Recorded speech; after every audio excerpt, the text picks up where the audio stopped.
Hey everybody, my name's Jared. I just want to share with you my solve real quick. I'm still a little bit in disbelief that the treasure's been found, but let me go ahead and talk to you about it. So my solve that I strongly believe I had was in New Mexico. And before I really looked at the poem, how I got to where I got to the solve is I started to think about Forrest Fenn as a person and why he would do what he wanted to do. He wanted to be found. He wanted people to know about him for sure. And even a few hundred years from now, he expected maybe to be found, his bones were to be found. But I thought, well, if he just threw himself on some forest floor or in some lake, then decomposition would happen. Critters would take him. Animals would take his bones and scatter them all throughout, and pretty soon it would decompose, and probably nobody would find anything at all, let alone be able to figure out that this was Forrest Fenn. He also said you don't need any specific detailed knowledge. You don't need to, someone could be able to find it with a map within 1,000 years. And honestly, I think he is, if he's not full on narcissistic, he probably is very full of himself. And so let me go ahead and get to where I explain to you how I got to where I did in this solve for New Mexico. So anyways, here we go. As I've gone in there alone and with my treasures hold, I can keep my secret aware and hint of treasures new and old. Okay, begin where warm hot waters halt. So the way I figure that one right there is I didn't think about really any hot springs or anything like that because that can change over time with geology. Also, really, to find a hot spring, you have to also either look at a hydrologic map or you look at a name place map, but it just doesn't feel right. And so where I thought about halt like stopping something. So the warm waters stop something. I looked where also places where there could be standing water. And that got me to New Mexico and to look at a caldera and also bogs and fens, marshes, meadows, peatlands, swamps, bayous, boglands. All those are kind of the same thing. They're a little bit different. I don't know how they're different. They're nuanced and some scientific reasoning for it, but they're standing water. Water can gather there in basins, or like a caldera, which looks like a dish from a volcano, the remnants of a volcano. And that water also halts in many cases, or in very specific cases, decomposition. Okay, take it in the canyon down. Well, I got to the canyon down here. This is going to be in New Mexico. It's going to be the Alamo Canyon. And not far, but too far to walk, put in below the home of Brown. So I have this right here. This is Sulphur Creek.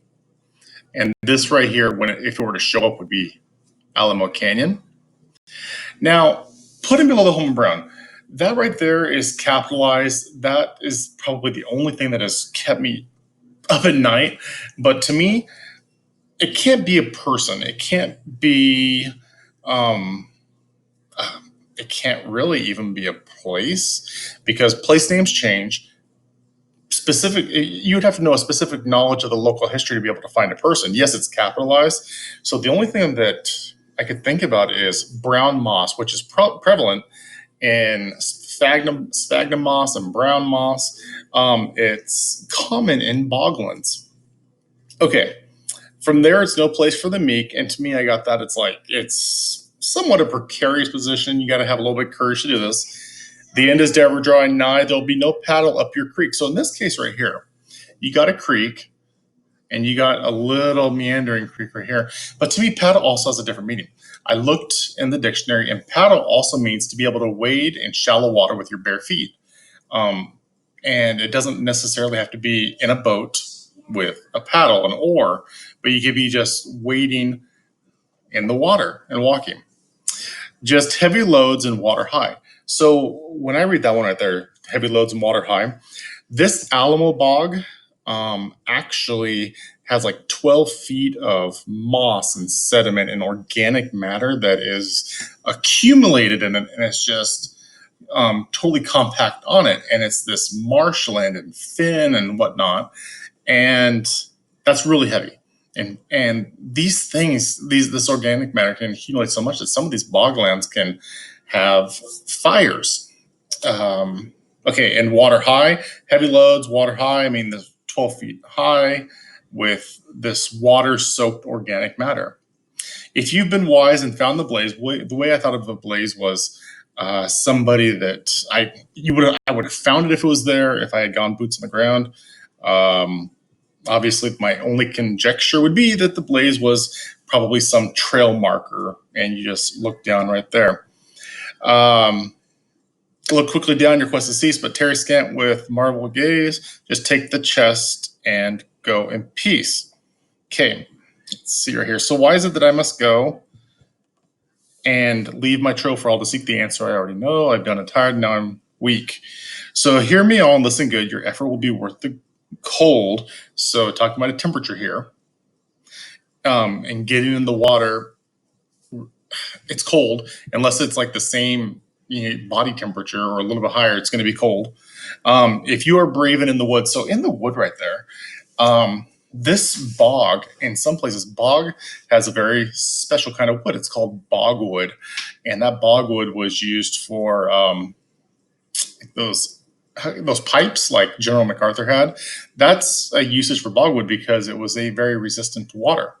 So when I thought of that, it was, if you are brave and in the wood, being brave means, you got to go in there and you're going to have to trounce around in some water a little bit. And then in the wood, you're, probably by one of these trees that are growing in this bog. I give you title to the gold. So why this though? Why a bog? Well, in New Mexico, and this is about 2 hours away, in New Mexico, this bog is highly acidic, and it's also very anaerobic.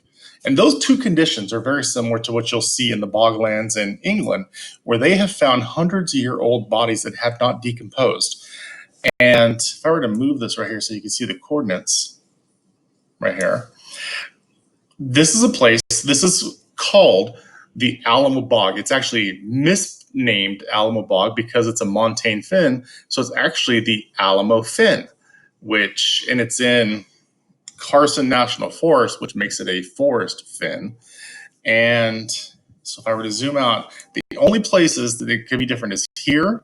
It's this little pondy area, and you can tell that this has lots of water in it too. And you can go all the way over to here and here and here. And here's another little pond if I were to zoom in as well. Well, anyways, from this point right here to this point, it's only about, as you can see right there, 1.1 miles. If you go a little bit further, it's about 1.1 miles. So definitely doable by somebody of his age.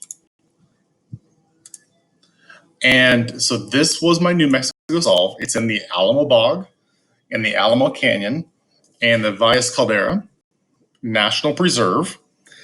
And honestly, even though I think that this may have been chalked up to as a hoax, I just want to say one thing I'm grateful for is that I've learned a lot about this stuff, and it's places where now I want to go to that if I wasn't looking for a treasure, I probably wouldn't even thought about going. But this is where I think it is, and this is my high percentage right here.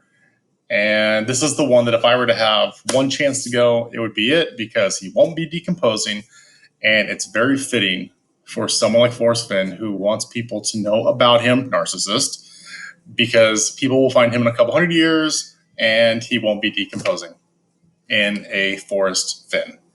All right. Thanks, guys, for watching. Bye.